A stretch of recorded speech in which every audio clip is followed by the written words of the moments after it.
action. Come on, Barbie, let's go party. I'm a Barbie girl in the Barbie world. Life in plastic. Hi guys, it's me, Gastric Bypass Barbie. And in this episode, I'm going to do something a little bit different. Instead of talking to you about great products that I love, or talking to you about a cranky pouch, or any number of other things, I'm actually going to be a little bit personal, and I'm going to talk to you about my reconstructive surgery journey. And I thought it was kind of fitting because this morning I attended Dr. Katzen's lecture, and he does these amazing free lectures for potential patients, and he has his former patients come up and talk about their experiences, and I am always happy to do that for him because I just love the man. So anyway, I'm wearing my official Body by Katzen shirt because I am a Katzen girl and I'm very proud of it. So anyway, I figured it was a good time to talk to you guys a little bit about my journey, and let me start from the beginning and tell you something you probably already know. When you weigh 316 pounds, there's a lot in this world that you can't do and even more that you won't do. And I know that you guys who went through it in your before lives or who might currently be suffering in your before lives, you can't fit in a booth at a restaurant. You have to ask for a table and hope that the chairs don't have arms on them. And when you go to the bathroom, you have to hope and pray it's one of those, single seaters, the big room that you can land a jumbo jet in. Or you have to hope that the disabled stall is available, because God knows if you get stuck in the little stall, you're going to get trapped with your purse and your butt and the toilet paper dispenser. And how on earth is that door going to close? And oh my God, it's horrible. The things, those stalls are made by like twig people this big around. It's ridiculous. You have to like straddle the toilet in order to get out when you're fat. What else? You leave things on the floor. You just quite simply don't bend over and pick them up because it's too hard. And you sure as heck don't wear high heels, and you don't walk around the block, and you avoid stairs. It's horrible. So those are the things you can't do. The things you won't do, well, those vary. But for me, one of the things I wouldn't do was wear a sleeveless anything. Even when I was younger and not quite as big, I had an issue with my arms. They always felt fat. And so after I'd lost all my weight, I ended up with a wingspan of shrinkles, melty shrinkles that looked like they belonged on a size 14 body. And at the time, I was a size 4. People made those comments. They would say, your arms don't look like they belong on your body. So it was really horrible what I was left with. And the funny thing is, before surgery, I didn't think I was going to have extra skin, or I didn't think it was going to matter. I said, there's no way I'm ever going to want to have plastic surgery. I just kind of figured, hey, you know what? You live with what you're born with. Whatever you're given, that's what you got. But mine was evaporated. What I had disappeared. There wasn't a lot I could do about that. And again, I was kind of living with it because I can cover my tummy and I can hide my thighs. But the arms were really a disappointment for me, and so were the girls. I'm just going to be honest with you. They evaporated, and all I was left with was skin. And you've heard it talked about before. It's like golf balls and tube socks dangling down. It is not pretty.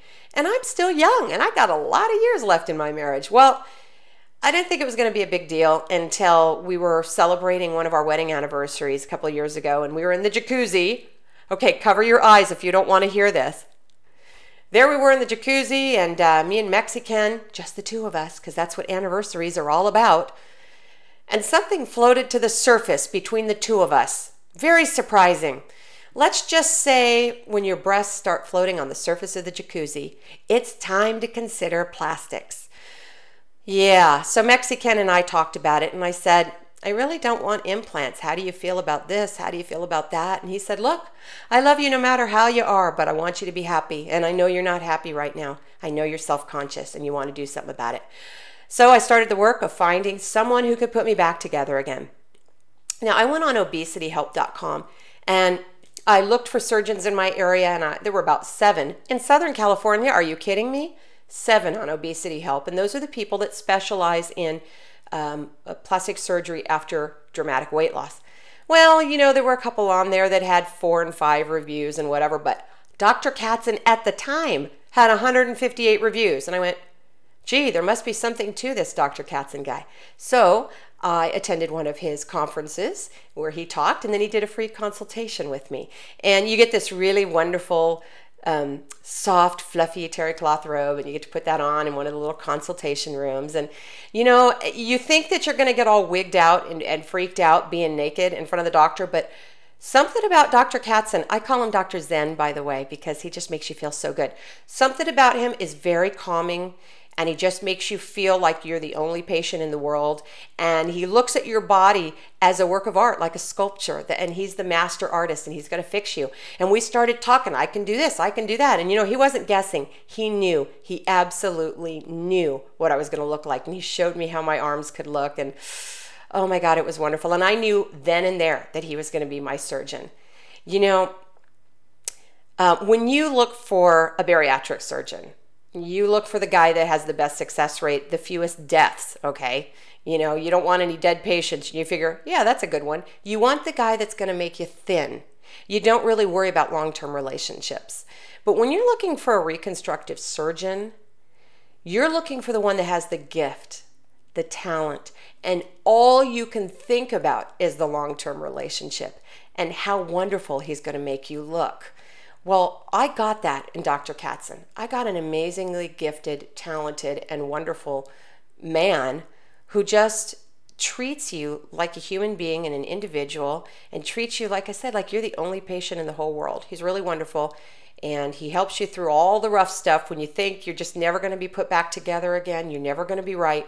He tells you, you're going to be great. You're going to love it. You're going to look fabulous. Just be patient. Just work with me and you'll get back to the gym.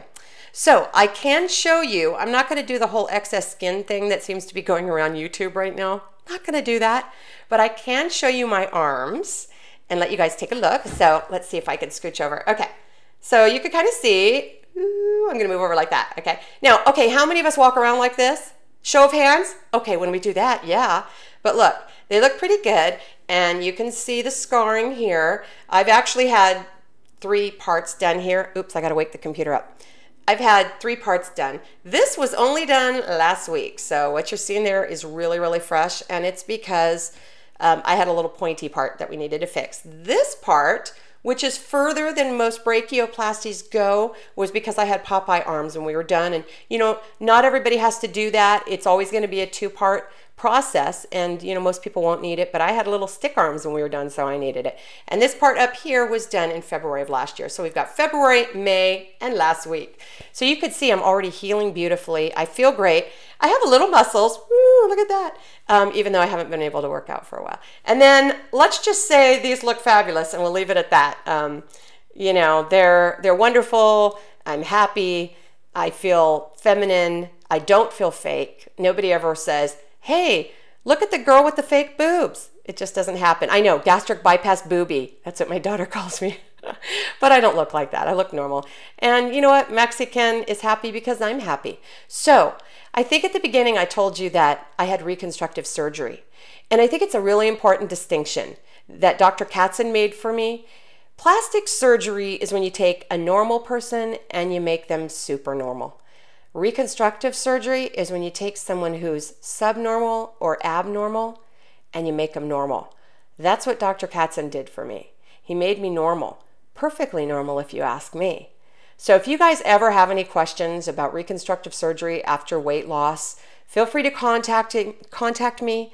And if you want to have a wonderful surgeon take care of your surgical needs, definitely talk to Dr. Katzen. He's at bodybykatzen.com. He's a wonderful man and an even better surgeon. So that's it. That's my reconstruction surgery story. And I hope you guys enjoyed learning a little bit more about me. And maybe next episode I'll talk about pudding or something less heavy. I don't know. Anyway, thanks for watching, you guys. Have a great day. Bye. One fine day, you'll